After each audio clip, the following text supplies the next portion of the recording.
পদের নির্বাচন অনুষ্ঠিত হয়। তো এই নির্বাচনে দুইজন প্রতিদ্বন্দ্বী ছিলেন, একজন ছিলেন কানুরঞ্জন দাস এবং অন্যতম পদপ্রার্থী সভাপতি পদে সঞ্জয় দাস।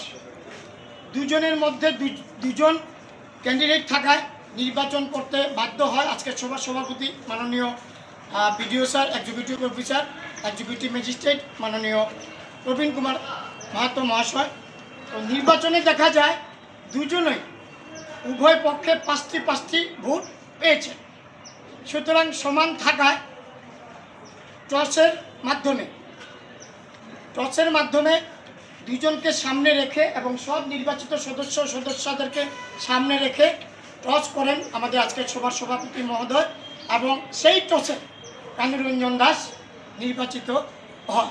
কাজেই আজকে থেকে রাখাল খালের পাড় তারাপুরে নবনির্বাচিত সভাপতি পদে কানুরঞ্জন দাস, তারপর সহসভানেত্রী পদে নির্বাচন অনুষ্ঠিত হয়।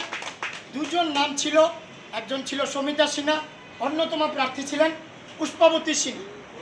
তো দুজন প্রার্থী থাকা আমরা তৈরি করেছিলাম। হঠাৎ করে পুষ্পাবতী সিংহ নিজে দাঁড়িয়ে বলল, আমি প্রতিদ্বন্দ্বিতা করতে চাই না, সেটা থেকে সরে দাঁড়ায়। তো পুষ্পাবতী সিংহ যখন সরে দাঁড়ায়, অটোমেটিকলি আমাদের মধ্যে একজনই একমাত্র ক্যান্ডিডেট ছিলেন সভানেত্রী পদের জন্য, সমিতা সিনহা, উনিও নির্বাচিত সহসভানেত্রী। ধন্যবাদ। বিশেষ করে আপনারা যারা সবাই মিলে আমাদেরকে এত সুন্দরভাবে সহযোগিতা করেছেন, একদম খুব সুন্দর সাইলেন্টভাবে সম্পূর্ণ সহযোগিতা করে সুষ্ঠুভাবে নির্বাচন সম্পন্ন করতে আমাদেরকে সহযোগিতা করেছেন, তার জন্য আপনাদের সবাইকে আমাদের বিডিও স্যারের পক্ষ থেকে, সমস্ত অফিসের পক্ষ থেকে সাদর আমন্ত্রণ, অভিনন্দন। ধন্যবাদ।